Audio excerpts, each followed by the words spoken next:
What's giving you strength in this moment? What gives me strength? That's an amazing question, Oprah. What gives me strength is entertaining the thoughts that serve me.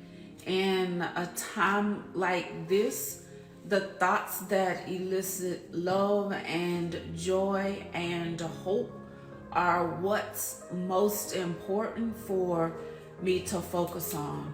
What gives me strength is knowing that of all the life experiences I've had, I've always come out on the other side. Good or bad, I always come out victorious. And here's what I appreciate: the Old and the New Testament. I appreciate the story about the woman with the issue of blood who was made whole because of her faith. I appreciate the illustration from Noah, who, when nobody else understood his vision, he pressed through and got exactly what he knew had been whispered into his spirit. I appreciate the story about Daniel being in the lion's den. But Old and New Testament, amazing. But the most powerful testament for Mercedes is the evidence of when I came out victorious, of when I came out triumphant. And so what gives me great strength is thinking about those times when I had to use my power and use my strength and stand firm, knowing that the life experience that was happening at that moment was to teach me something powerful that I could use in future life experiences. I believe too. I think that isn't all life experience here to show us who we are?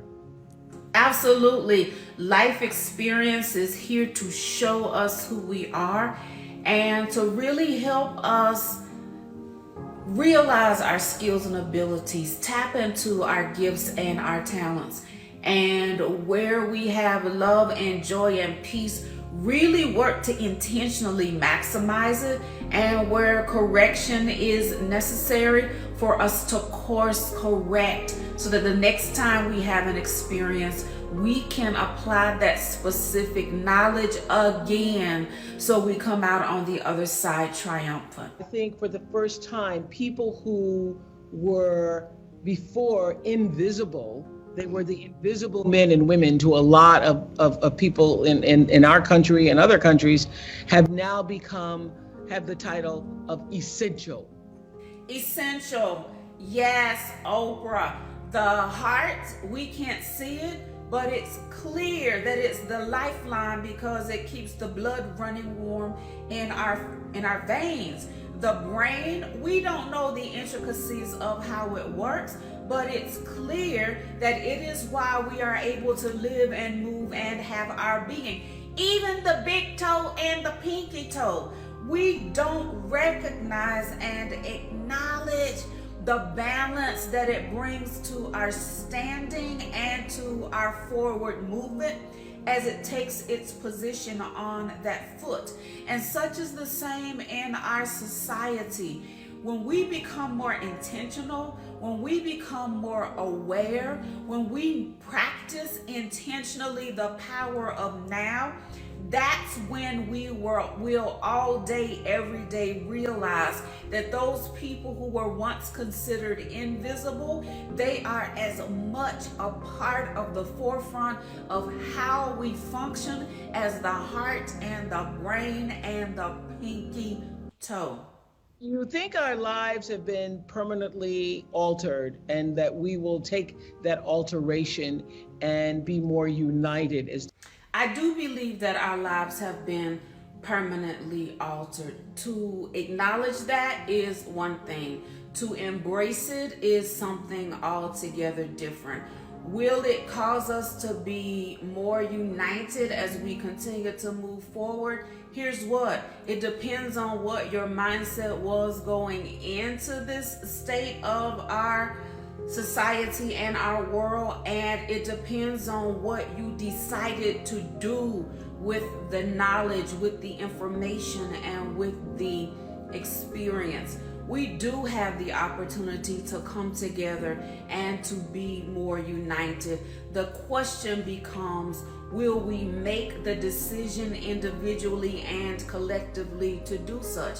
I would venture to say that some people already have. They already had in their heart, their mind, and their spirit that they're going to help and love and uplift and embrace. And you have people who it was already in their set of choices that they were going to do the opposite of what brings people together, whether that's conscious or whether that's subconscious, Oprah. But what I do know and what I do believe is that as we move forward, whether we have another year of all that we contended with, or if we make the decision to turn the corner, each and every one of us, individual by individual, household by household, community by community, state by state, country by country, we have the ability, again, what we were talking about earlier, is take this knowledge, take this experience, take this information, and make a decision about how we're going to use it for the betterment of our own lives. The consciousness of humankind is what will drive the behavior patterns and cause us to think differently, speak differently, and respond differently. But if we don't allow that awareness and consciousness to be intentionally a part of our exchanges with ourselves and with each other, then we'll continue to experience the same thing.